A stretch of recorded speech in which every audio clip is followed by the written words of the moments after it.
before we get into part 3 of my series 1 rewatch, I want to make a couple of notices.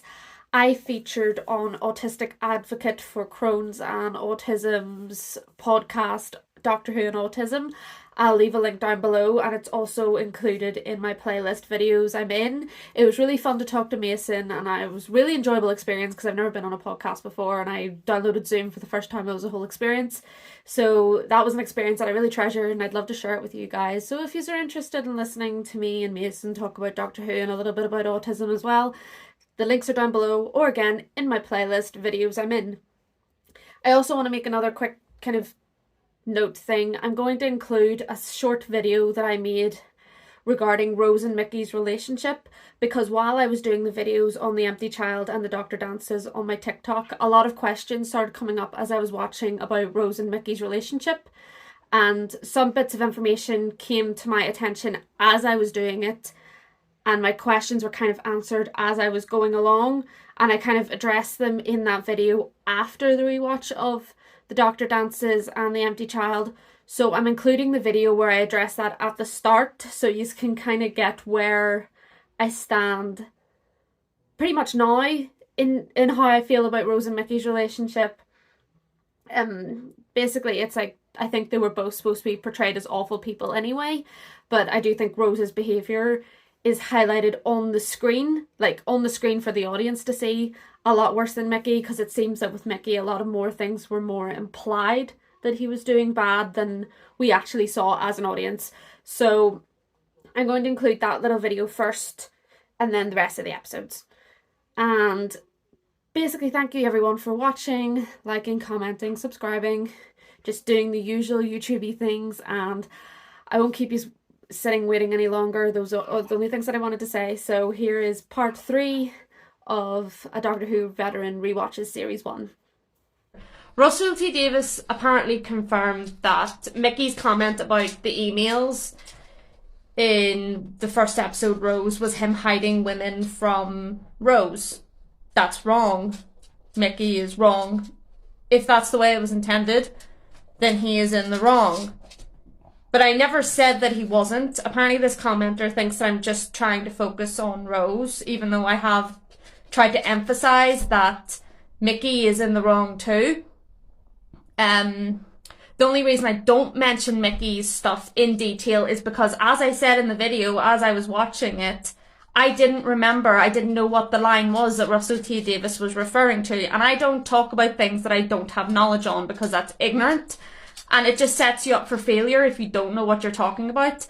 And I wasn't going to stop my rewatch just to start doing research into this, because I wanted it to be my thoughts as I was watching. And if Mickey is cheating on Rose, and that's what the email line was supposed to mean, when I grew up I just thought it meant that he was watching, you know, some spicy stuff and he didn't want her to see it, then he is in the wrong. But so is Rose. Their relationship, because of both of them, was toxic and dreadful. And when Mickey tries to move on, Rose still clings to him and expects him to wait on her, which is wrong. If Mickey was cheating, that is wrong. But Russell T Davies himself also wrote in a story that he wrote for the 2005 annual that Rose dumped Mickey and ran off with someone else called Jimmy Stone, which means that her leaving him for the Doctor is not the first time that she has dumped him and ran off without a word. And this commenter said that that's not canon, but how is it not canon if Russell T Davies himself wrote it? Both of them were toxic, they weren't right for each other, there was emotional manipulation going on. The reason I focused on Rose was because Rose was what I remembered her doing. I wasn't going to comment, and I didn't know this stuff about Russell T Davies and what he said the email line meant, so I wasn't going to go into that because I don't talk about things that I don't have knowledge on. I'm filming this immediately after my Father's Day rewatch because I kind of want to make myself feel better, and this is kind of a feel-good episode, and by feel-good I mean it's rough. It's a rough episode, but it's feel-good by the end, so thought I would just immediately do it, but I probably won't post it until a bit later. The Empty Child, let's go. quick word on Stephen Moffat. I feel like Stephen Moffat was at his best when he wasn't head writer. He wrote some of his best work whenever Russell T Davies was in charge, and Moffat himself had a script editor. I feel like Stephen Moffat needs someone to kind of hold him back, because to me he goes too far in a lot of Eleven's era when he's in charge, so I feel like he's at his best when he wasn't head writer. I don't know why she wanted Spock all of a sudden. Like, I don't understand why she wanted Spock all of a sudden. The mummy thing became so, like, such a trademark of the program, and the "Are you my mummy?" Like, that just became, like, you quoted that to anyone when you found out they were Doctor Who fan. You'd be like, "Are you my mummy?" Even David Tennant does it in The Poison Sky. His face. Another reason I'd probably be a terrible companion is that I would never end up in this situation. I probably wouldn't have even moved from the door that he left me at. Maybe he'd like me as a companion in that way, that I wouldn't, like, wander off, but, like, then things don't happen, then they wouldn't have met Jack, etc. Like, I just never would have gotten myself into this situation. I'm older than Nancy now. She's supposed to be a kid in this, and I'm a freaking grown adult now. My god. What would Rose have done? Like, how would she have been doing it? Took them long enough to go into their shelter. Oh, that's Heather Trott. Just imagine all the people who were, like, starving during the war, that they actually risked going out during the air raids just to get food. Like, this probably was very common. Like, I don't know a lot about the wars, but I would say that this kind of thing was really, like, common amongst people who were poor. Big ups to Rose's upper body strength to have lasted this long. Jack! It's Jack! Okay, similarly to what I said whenever Noel Clarke came up, I know there's a lot of controversy surrounding John Barrowman at the moment, but for us to be able to enjoy this as a rewatch, we're going to have to separate the actor from the character of Captain Jack, because otherwise we're not going to be able to enjoy this, and we're not going to be able to do this rewatch properly. I know there's a lot of controversy towards what he's done, but let's just separate character and actor for now, just to enjoy this rewatch. This is a Scottish man doing an American accent who sometimes does an English accent as well. Jack! Rather baffling. Seeing this as a kid, seeing this kind of thing made so normal and regular as it should be, was so important to my development growing up. The subtitles just went, "Wah!" Like fucking watch it Waluigi or something. I never used to listen to, like, small details like that. You know, like when the computer was, like, speaking, I never used to listen to that as a kid, so it was nice to hear that kind of stuff. There's the "wah" again. So it's nice when you rewatch it as an adult and you notice those wee details and you're like, ah. Wee. It ain't black market, bro. We learn, we find out. I love how they're doing this, but Nancy is still nice enough that they're gonna do the washing up afterwards. The way the doctor disappears here, because he's not at the table right there, so I can just imagine him, like, crawling, like, in and then disappearing. So why'd you come back? There was a man there. Oh my god. I know this stuff probably happened all the time during the war, but oh my god. For God's sake. That just looks like a massive cucumber. Like a big fat cucumber falling from the sky. Okay, like, I never realised when I was watching this, but when this first aired, Jamie, the little boy, her son, the boy in the gas mask, he was the exact same age that my sister was at the time in 2005. And when I realised that, it just added, like, a whole nother, like, oh my god to it. And, like, I have a 6-year-old nephew now, so now that I think about it, the end of this episode, like the double-parter, is probably gonna have me sobbing as well, because I have a little boy in my life now, so yeah. Knowing that this is her son, like, and she's trying, like, she's having to, like, stay away from him, that's rough, man. Like, that's really rough. Your mummy isn't here. Yes, she is. Oh god. That's so sad. Not be here but us chickens. He's scared of the bombs because the bombs forgot him. Okay. That's part of the problem. Open the door now. He gets his vanishing axe from his mum. Because she vanished earlier at the TARDIS. I remember watching a Confidential episode about those little, like, the wee symbols you see on the screen behind her. And, like, all the detail that went into designing it. And it's just amazing all the work that goes into, like, even the smallest details on a spaceship on the show. Like, it was really interesting. Yeah, we're gonna talk about this in the next part. To have a boyfriend called Mickey Smith when you consider yourself to be footloose and fancy free. You see, part of the problem here is that, and I've had this conversation in my comment section before about Rose and Mickey's relationship, it was a mess, and apparently it's implied that Mickey was cheating. Apparently Russell T Davies confirmed it, but I don't remember where it was ever implied or mentioned. I'm not saying that it didn't happen, I'm just saying I can't recall when it would have happened, but they were still in a relationship. Mickey went through a lot of shit when they went missing. He was almost arrested for murder, and they haven't officially broken up. And I don't like the whole, well, Mickey was cheating so she can cheat too. Like, the tit for tat thing doesn't work. And eventually I think they do break up. I think Boomtown is technically them breaking up. But this whole thing, where she goes off whenever she wants, whenever Mickey had gotten into trouble, whenever she disappeared before, it rubs me the wrong way. I think that's just the best way to put it. I don't excuse Mickey either. Mickey's behaviour is not acceptable. I just think that the pair of them should have broken up sooner if this was how it was going to be. Got a time agent a mile away. Time agent. I'm expecting one of you guys to show Like, up. yeah, sure. Time agent, okay. Now, jeans. And thus we get the setup. The air in here is full. Without even realising, we get what happened. I'm sure this is a movie mistake that people point out all the time. Well, TV mistake technically. They stand on this spaceship for so long, and the time on the clock doesn't change. It just stays. I think it's 9:30. Jerry's had special powers too. His ears aren't that bad. My God.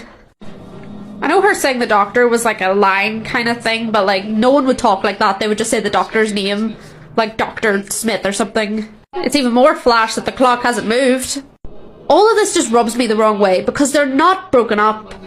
And saying like, well, Mickey's doing it as well, that's not like a good enough excuse.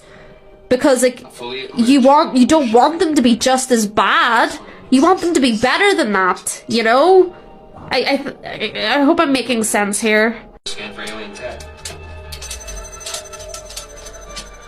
Finally, a professional. Hey, the doctor's professional. He's just a bit more of a messy professional. You lost somebody, isn't it? You're doing all this to make up for it. My little brother, Yeah, Jamie. Jamie. Might be on his own.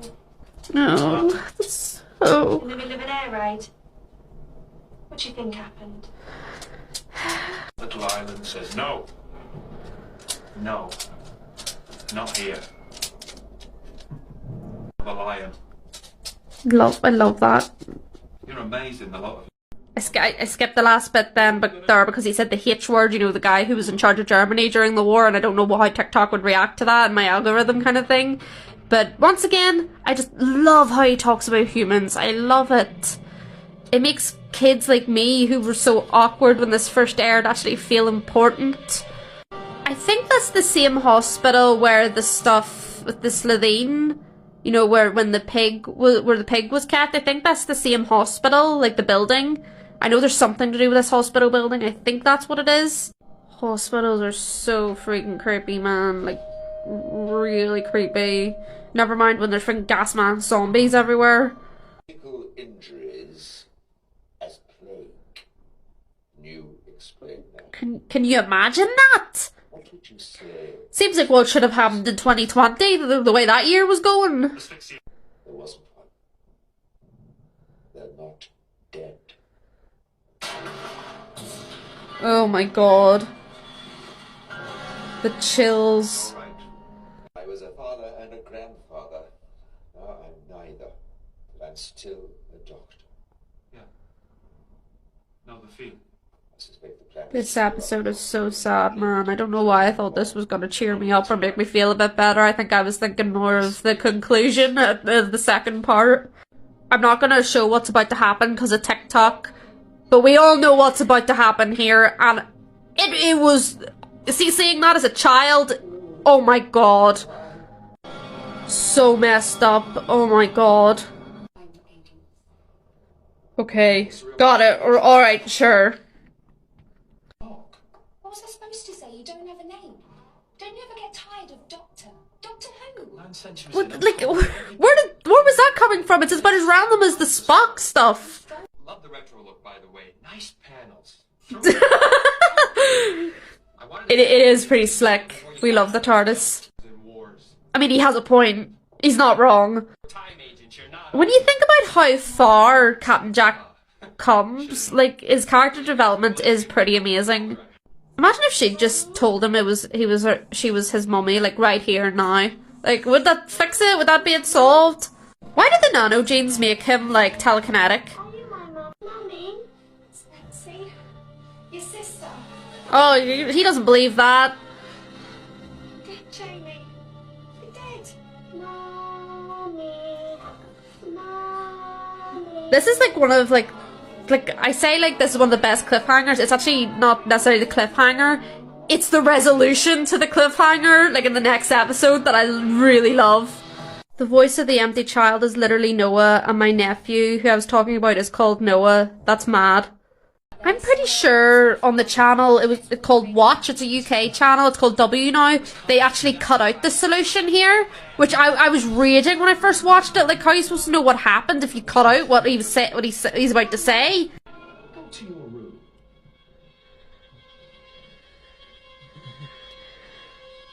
Go to your room. I mean it. I'm very, very angry with you. I'm very, very cross. Go to your room! As a 6-year-old in 2005, I felt that. Like, I felt that upset.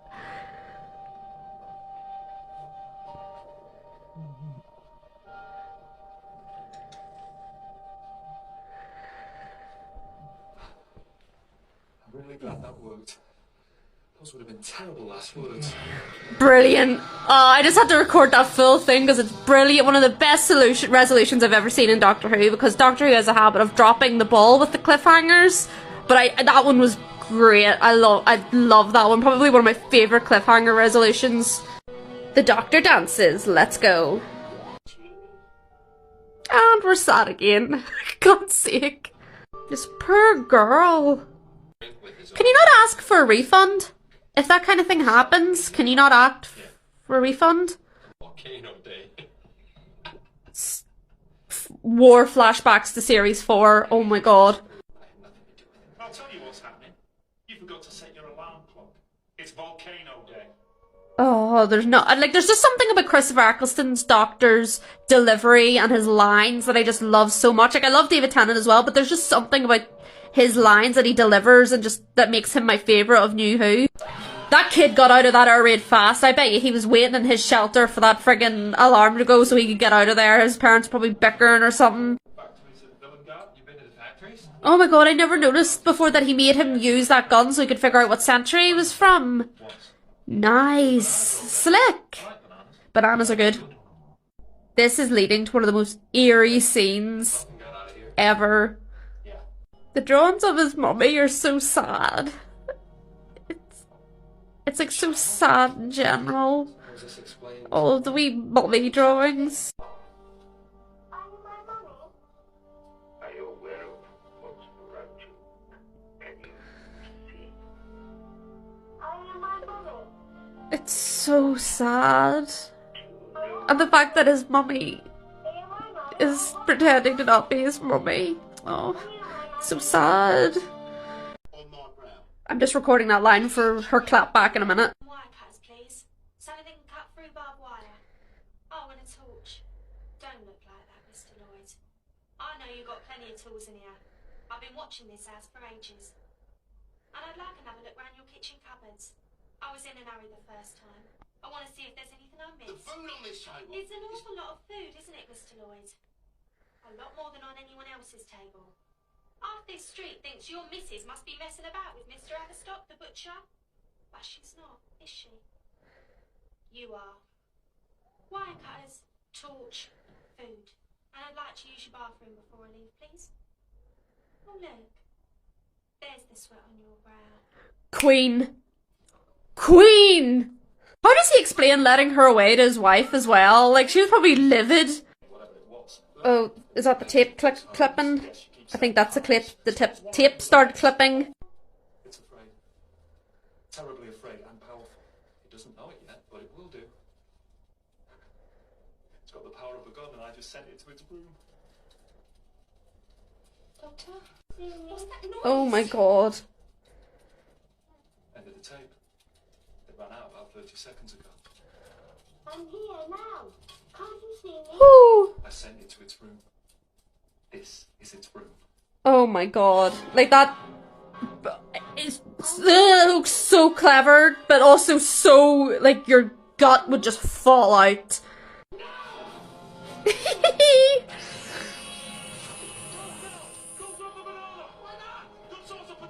And that's where I learned that bananas were a good source of potassium. Some girls of Billingar thought it was appropriate. There's really a banana grove in the heart of Billingar, and you did that. Bananas are good. I don't even like bananas, but that line is just iconic. I've got a psycho. Never mind. It's Sonic. Okay, let's leave it at that. There's rock cannon, what? It's Sonic. Totally Sonic. I am Sonic to all. A Sonic what? Screwdriver. I guess a screwdriver doesn't matter. I love the way even the one in the wheelchair's going. Ooh, this could be a little more Sonic. What? You never been bored? I'll be a light switch. Never had a long night? Never had a lot of cabinets to put up? The screwdriver's better. Door. Sorry, Jim. On you go. You write a letter to your dad if you want to. I remember I had a groovy chick typewriter. Only he doesn't. He always comes after me. Because you're his mom. God, I said it's like such a child there because he's your mom. So he's typing. This is like a horror movie. This double parter's like a horror movie with like a great resolution. Can on too. You can. Anything with a speaker grill. Even the TARDIS phone. Did the monkey have a speaker grill? The little monkey. Whew. With that horror movie stuff, right? I don't dance. What, you telling me you do dance? 900 years old, me. I've been around a bit. Of course he dances. I don't. Oh, doesn't end because the doctor dances. I don't know how people find that Rose and Ten are more superior as like a duo to these two. You're experiencing Captain and me. You'll find your feet at the end of your legs. You may care to know. Quite like that line. Kinda looks like the Doctor's regeneration glow. Activate when the ball. I'm not sure what she expected was going to happen here. You feel like you're going to be sick, like something's forcing its way up your throat. Oh my god, can you imagine how that feels? The thought of that friggin' gas mask piece just forcing its way up your throat. I don't think that'd be such a good idea. Don't worry, I can handle it. I've gotten to know Algie quite well since I've been in town. Trust me, you're not as tight. I'll distract them. So important. This was 2005. So important. Outside the galaxy. Meaning? So many species, so little time. That's Jack. Seek new life and... Dance. Dance. And can anyone else here sing it? She's so lucky this worked. It's just like the go to your room thing. That's a big number. Does she have to click that many times? I've always wondered how the settings on the sonic screwdriver worked. That was an ambulance from another world. There are people running around with gas mask heads calling for their mummies, and the sky's full of Germans dropping bombs on me. Tell me, do you think there's anything left I couldn't believe? I know I've said this before, but I love the side characters in series 1. Mad you are. Like, We have a time... Nancy's only in these 2 episodes, and there's so much to her, and she's amazing. I just love the side characters. They add an extra layer to the episode, like it's not just our main, like, 2 or 3. From here, I'm a Londoner. From your future. You're not. What? German. Nancy, the Germans don't come here. They don't win. It's like Don't tell anyone I told you. she thought that she was just so convinced and ready for defeat. Like, I can't imagine what it was like in that time period. None of us can, apart from our grandparents probably are still there, but no one can imagine what it was like living in that time period. Rob, it wasn't empty, Captain. There was enough nanogenes. Would there not have been like a way to detect that there was nanogenes in there? I don't get it. Is a dead child, probably killed earlier that night, and wearing a gas mask. And they brought him back to life. They can do that. What's life? Life's easy. A quirk of matter, nature's way of keeping meat fresh. Nothing to a nanogene. One problem though. These nanogenes, they're not like the ones on your ship. This lot have never seen a human being before. Don't know what a human being's supposed to look like. All they've got to go on is one little body, and there's not a lot left. But they carry right on. They do what they're programmed to do. They patch it up. Can't tell what's gas. Imagine having nanogenes now. Like, that kind of thing would be amazing. Like, well, not in this way, but like actually curing people. Is that why it's telekinetic? That makes sense. Okay, I get it.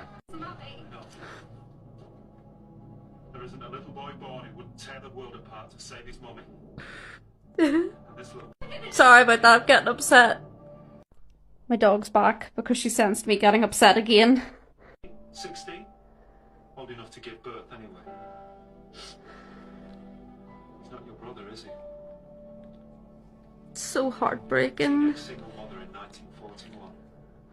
So you hid. You lied. You even lied to him. Tell him. Nancy, the future of the human race is in your hands. Trust me. And tell him. Are you my mummy? Are you my... Yes, I am your mummy. Mummy? I'm here. Are you my mummy?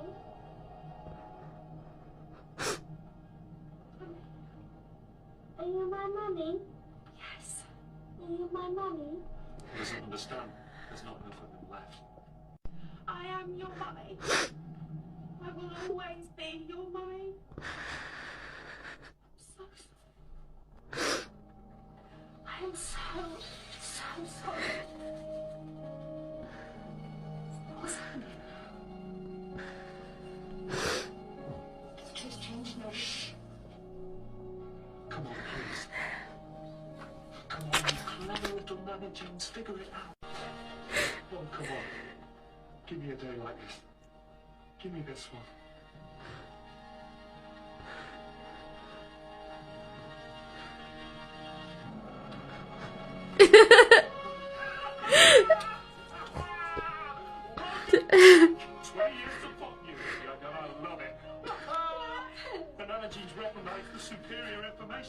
Perfect. My dog was so confused there for a second. She was all over me because I was crying really hard. I bet you the Germans are so confused right now about what happened to their bomb. We're about to see the most iconic iconic scene that has ever happened in Doctor Who, in my opinion. Nothing Tennant, Smith, Capaldi could do tops this scene to me. What are you doing? Software patch. Gonna email the upgrade. You want moves, Rose? I'll give you moves.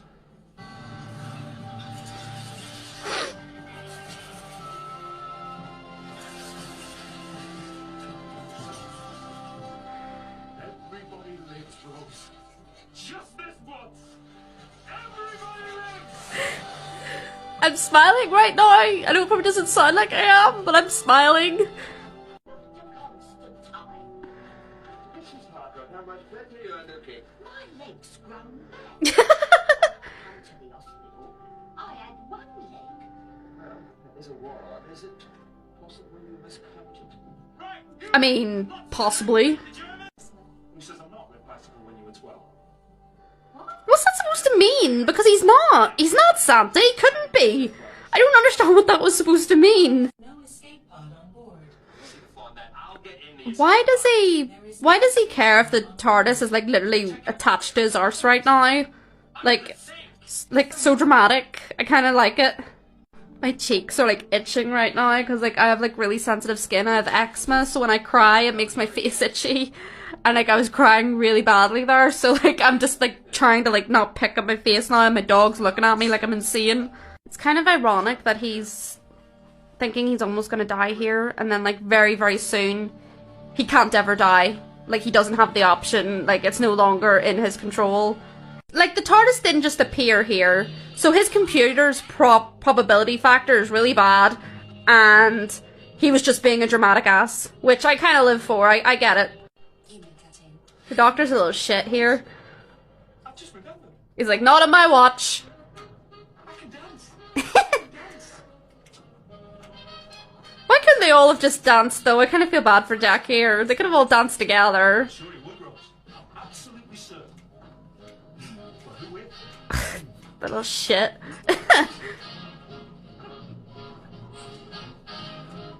I don't believe that Jack wouldn't have just joined in on his own. He's the sort he would. He'd kind of just start full on dancing by himself. Whee! I definitely did better than I was expecting there. I mean, I know I was still sobbing, but I was expecting a lot worse. So it kind of did well. I did well during Father's Day as well, but that double parter is one of the best double parters of Doctor Who, period. We are going to have to unpack a lot in this episode to do with Rose and Mickey's relationship, which I'm totally looking forward to. Fun on a bun, just great. But we'll try not to get too upset about it. We'll try to be as fair and rational as possible, if possible. This poor man, like he found like these faults and all he did was try to get them fixed before people were killed. And look what it got him. Killed by the zipped forehead. Boomtown, let's go. We're hitting right off the bat here with the fact that someone said that Rose says that she's not really in a relationship, but in Father's Day she says that to her dad. The way I've sort of noticed is that whenever she's travelling with the Doctor, she acted like she wasn't in a relationship, and then all of a sudden when they're back on Earth in her time period, she calls Mickey like this and has him come running for her. Like she admits that she pretended it was for her passport and it wasn't. And that just rubs me the wrong way. And then this guy answers the door, you know? How come I never did any of that? Buy me a drink first. Such hard work. But worth it. Like the way they're kind of acting around each other, it seems like they're still in a relationship, like they haven't broken up. The rift was healed back in 1869. People forget that the rift was healed by Gwyneth, Closing a rift always leaves us you know? with scars, I think that's forgotten a lot. into time and space. My God, have you seen yourself? You see, I think I end up unintentionally sympathising with Mickey a lot because I've been this person. I've been this person who's kind of been on the edge of a group where people are so close. Particularly when I was around the age that this came out. I didn't fit in with my peers. I couldn't really relate to people. And everyone else seemed so much closer, as if they were all in on something that I wasn't a part of. I did later learn and understand that that was to do with my autism. I got diagnosed with autism in May. But at the time, I had no idea. So I kind of sympathise with the fact that Mickey is always on the edge of this group of people who are so close-knit, and they seem to always be in on something that he isn't a part of. Oh my god, remember whatever? Call a chameleon, sir. The TARDIS is meant to disguise itself wherever it lands. Like if this was ancient Rome, it'd be a statue on a plinth or something. But I landed in the 1960s. It disguised itself as a police box and the circuit got stuck. Brilliant reference to The Unearthly Child. The circuit got stuck in the first episode of the show. I love that. I love that little callback. Walk past it. Now stop. No, we wouldn't. We'd take photos because it's the TARDIS. It always comes down to trying to make more jobs, isn't it? Whether it's 2005 or 2022, everyone's just looking for work. Really sad. Nuclear power station in general is just doesn't sound right in any scenario, you know? Like, it never sounds like a good idea. This woman has no idea that she's talking herself into a corner right now. I mean, I know she gets spared, but like right now, like she's talking herself into a corner. French, it's not my fault if danger explosives was only written Was that accident with the Cardiff Heritage Committee? The electrocution of that swimming pool was put down to natural wear and tear. Uh-huh. Architect? It was raining. Visibility was low. My car single couldn't And excuse me? Mr. Cleaver, the government's nuclear advisor. Slipped on an icy patch. He was decapitated. It was a very icy patch. Stories anything more than typical small town thinking. I want to say that I don't think that people would ignore all these warning signs, but they probably would. She's looking here like I didn't expect this bitch to be this smart. Having a meltdown. Oh, wait here. Oh, come on. All girls together. If I heard someone's stomach growling like that, I'll be waiting by the door. Like, do what you gotta do, but I'm waiting by the door. It must be so relieving to get out of that costume. It must feel like, you know, like just the relief of taking your bra off at the end of the day, but like tenfold. Was she gonna smash through that door? Because people would notice. Nagging with the baby sort of clinched it, I suppose. You're with child. 3 months. This moment is very important, and I'll probably touch on it more whenever she's talking with the doctor later when they're having dinner. But I'm recording it because obviously I need it as a point of reference. This is something else about this era of Doctor Who. They're making me feel bad for the villain. She killed people. They wanted to sell the Earth as molten slag, and yet I feel sad that she's sad about her family. Like Doctor Who couldn't do that later on. Like, it couldn't make me feel bad like that. I was focused on that poor man. He just took the knitwork paper. No words, no nothing. Just stole it. Who's in charge? Sorry, awaiting orders, sir. Right, here's the plan. Like you said, nice plan. Anything The phones. Oh, it's just an army of block phones.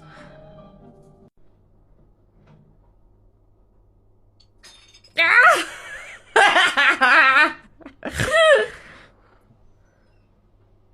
Sorry for my ugly laugh. Nurses, thank you for popping by. She'd like to have a chat, but she's up to her eyes in paperwork. She's climbing out the window, isn't she? Yes, she is. She is. Brilliant. Sorry for my ugly laughing. I just can't help it. And here's me as a companion again. That guy is taking his job far too seriously. I just would have called somebody. This scene just needs to be recorded and appreciated in its glory. Oh, the doctor's very good at temples.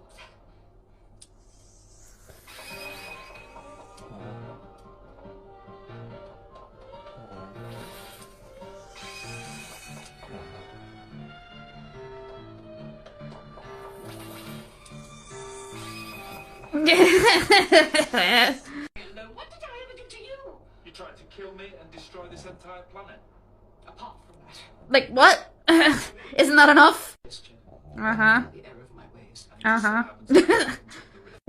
Cardiff. People did notice, though, to be fair. No one has explained the Cardiff thing to me yet, the wheels thing. Like, why do people look down on wheels? I don't understand it. Get a lift, like stepping on an anthill. Ugh. I mean, like, this is just, like, this kind of completely, like, blanks out the woman that she saved earlier. Glide through. What's it mean? Bad wolf. Well, I've heard that before. Bad wolf. I've heard that lots of times. Everywhere we go, 2 words. Following us. Bad wolf. How can they be following us? Nah. Ugh, asshole. Hearing a word on the radio, then hearing it all day. My sister and I, there was like some guy who was like graffitiing his name Dave or something all over our park fence, and we convinced ourselves that like the word, it was Danny, it was the word Danny, we convinced ourselves that Danny was like our version of Bad Wolf. They have the death penalty. That one friend who makes everything awkward. I think Cardiff looks beautiful. I want to go to Cardiff. That's on my bucket list. I want to go to Cardiff. I want to visit the Yantos shrine. I want to go there. Smell oxo? I'm glad that this doesn't get like just thrown away once this episode ends. I'm pretty sure they use the extrapolator in The Parting of the Ways as well to use like to create a force field around the TARDIS, and that's how they survive the Daleks, like sending missiles at them. Since you're taking me to my death, that makes you my executions. When I was little, I thought she meant on Raxacorical Falbatorius they would make them kill her, like, because they brought her here, like, they got to be her executioners. Like, I didn't realize it was, like, a metaphorical thing. See who can look me in the eye. She knows how to make them uncomfortable, that's for sure. Look at that, that's stunning! And I'm running out of time, and Rose and Mickey are gonna start talking, so I better continue this in the next part.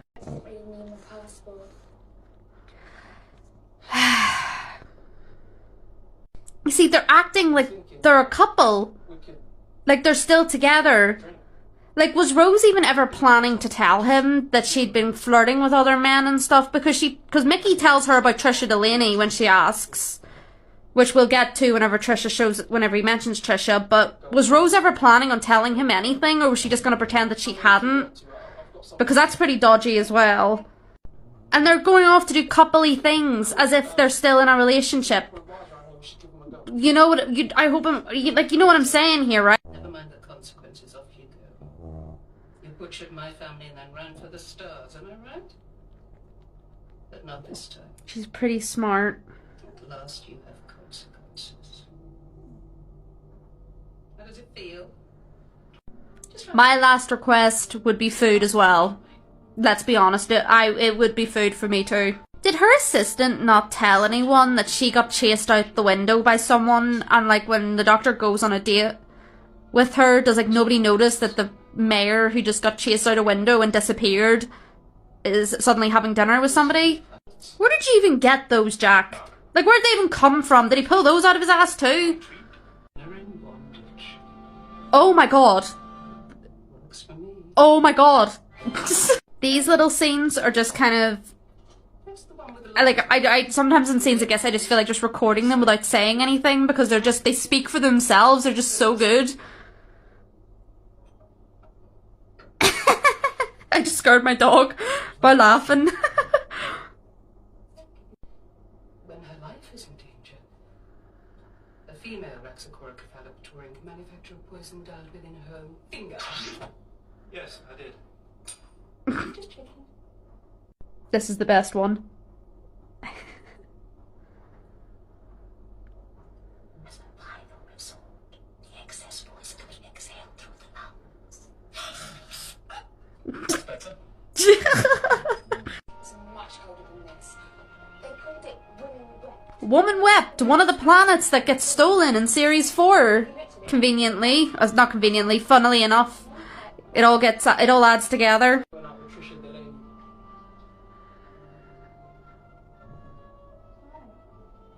You see, he tells her here, because when I said the whole thing about when I said the thing about Russell T Davies saying about him cheating, many people were like, well, he admitted to dating Trisha Delaney, but Rose didn't know this when she was flirting and dancing with Jack, and I feel like Mickey had the right to date someone else when Rose disappeared a second time. So I don't think Trisha Delaney is a good reason for Rose to behave the way she did, an excuse for cheating. And then we have what she's about to say here. Yeah, Rob Delaney's sister. She's nice. She's a bit big. She lost weight. Like, what?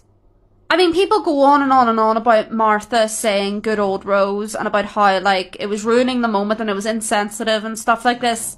Rose just called a girl who had done nothing, has nothing to do with her besides the fact that she's dating Mickey, fat. Because that's what she meant. Saying big, she meant that Trisha Delaney is fat.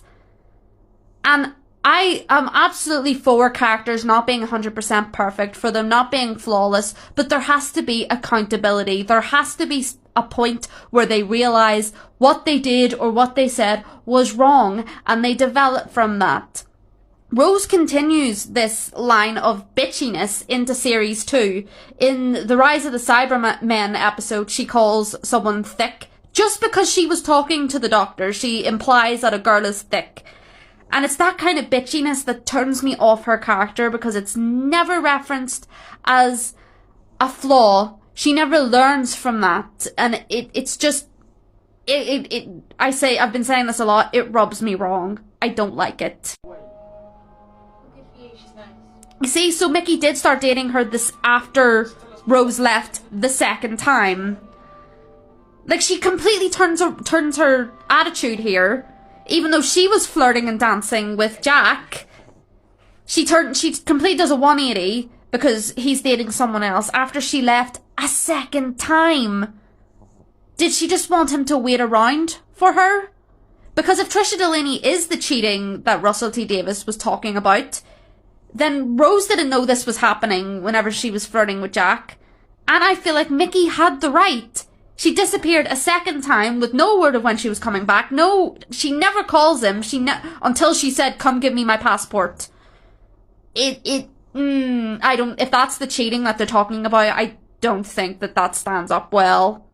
Does Raxacoricofallapatorius not have, like, health and safety things, like human rights or anything? Like, not Slitheen rights, like Raxacoricofallapatorian rights? Because that is, like, that is messed up. Like, what? You forgot. There used to be a real Margaret Black. You killed her and stripped her and used the skin.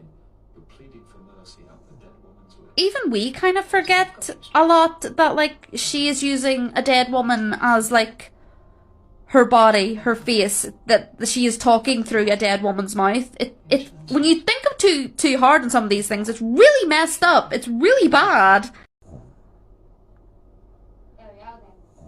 We're gonna have a lot of parts for this episode because this is messy. You left me! We were nice. We were happy. And then what? You give me a kiss and you run off with him and you make me feel like nothing, Rose. I was nothing. And she runs off with him twice. The stupid girl from the shop because you pick up the phone and I come running.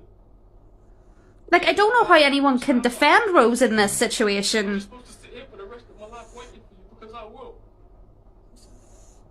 Like, what did she... Oh.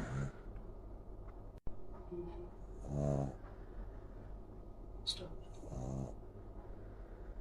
She's alive somewhere right now. She's walking around the city because I can change. I didn't change Anything. I spared her life. You let one of them go, but that's nothing new. Every now and then a little victim's spared because she smiled, because he's got freckles, because they banged. And that's how you live with yourself. That's how you slaughter millions. Because once in a while, on a whim, if the wind's in the right direction, you happen to be kind. Only a kill.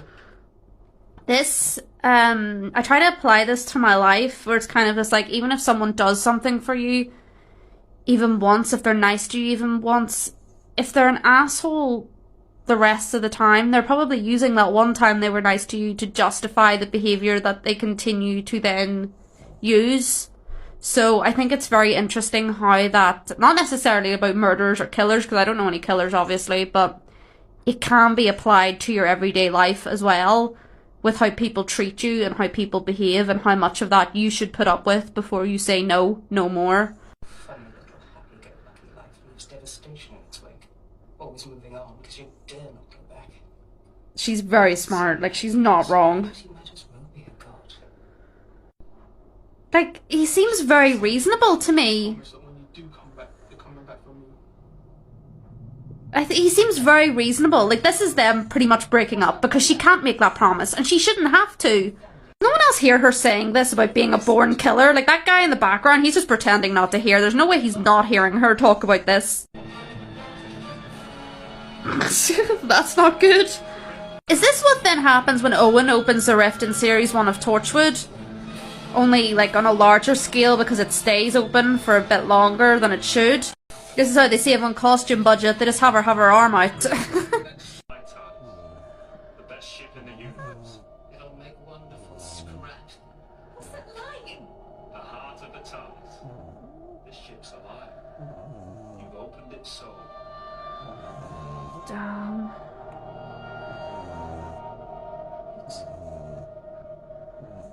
So late.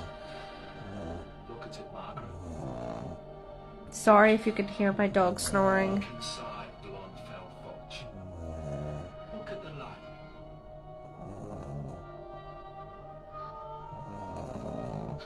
Again, you get kind of emotional here for her, because she actually gets what she's always wanted, a second chance.